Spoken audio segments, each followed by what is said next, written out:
पंचमान्यता काळा जी.आर. 15/2/2024 रोजी महाराष्ट्र सरकारने शालेय शिक्षण विभागाने लागू केला आणि त्यानुसार 20 पेक्षा कमी पटसंख्या जिथे असेल तिथं मात्र शाळा शिक्षकच द्यायचा नाही किंवा पूर्णच बंद करायच्या शाळा, शाळा समूह, शाळा दत्तक अशाद्वारे त्यांना एकत्र करायचं किंवा एकच शिक्षक नॉमिनल म्हणून द्यायचा.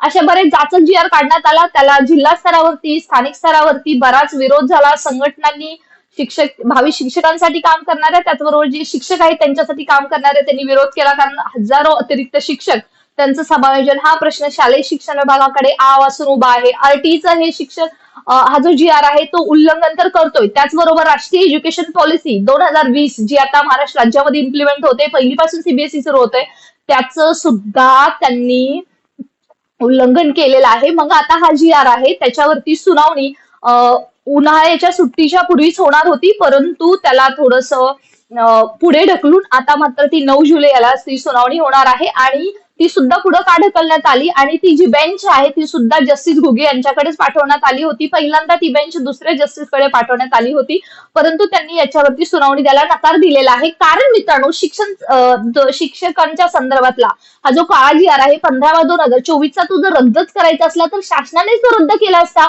रातोरात निवडणुका घेतल्या जातात, रातोरात निर्णय घेतले जातात, मुख्यमंत्री बनले जातात, कोणताही जी.आर. येतो. मग हा जी.आर. रद्द करायला काय, तर यांना रद्द करायचं नाही आणि त्या बर्डन खाली समवट येऊन आता मात्र ती सुनावणी आहे ती जस्टिस घुगे यांच्याकडेच आलेली आहे. त्याच्यातून काय होईल, ते रद्द होईल का, त्याच्यातून काय येईल हे आपल्याला पाहण्यासारखं असेल. एका सुनावणीमध्ये कोणताही निर्णय होणार नाही, कारण शालेय शिक्षण विभाग सुद्धा रिप्लाय फाईल करण्यासाठी त्याला अजून वेळच मागणार आहे. परंतु हा जर जी.आर. रद्द झाला तर मित्रांनो खूप सोन्याहून पिवळा आहे. तर शिक्षक भरतीमध्ये येणाऱ्या भावी शिक्षकांसाठी खूप साऱ्या जागा झालेल्या दिसतील आणि सध्या शिक्षकांवरती जी अतिरिक्तची समायोजनाची जी टांगती तलवार आहे त्याच्यातून सुद्धा त्यांचं निरसन होणार आहे. सध्या प्रोबॅबिलिटी काय आहे त्याच्यावरती जर विचार केला तर हा जी.आर. रद्द होऊ शकतो, परंतु त्याच्यावरती व्यवस्थित भूमिका जे ऍडव्होकेट आहे त्यांनी मांडायला पाहिजे. सरकारी वकील नेहमी त्यांचं खरं करण्याचा प्रयत्न करत असतात, परंतु ही गरज किती आहे हे जर मांडलं तर मित्रांनो हा जी.आर.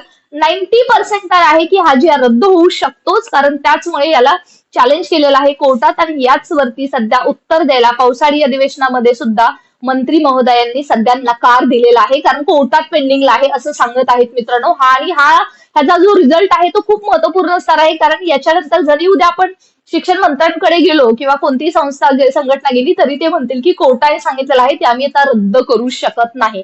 सो मित्रांनो, होपिंग फॉर द बेस्ट. तुम्हाला काय वाटतं, हा जी.आर. रद्द होईल? मला तर वाटतं की हा जी.आर. नक्की रद्द होईल. वेळ लागेल, लेट आएंगे, देर से आएंगे बट दुरुस्त आएंगे. तुम्हाला काय वाटतं नक्की लिहा. अशाच महत्वपूर्ण माहितीसाठी आपलं चॅनल सबस्क्राईब करा, नोटिफिकेशन ऑन करून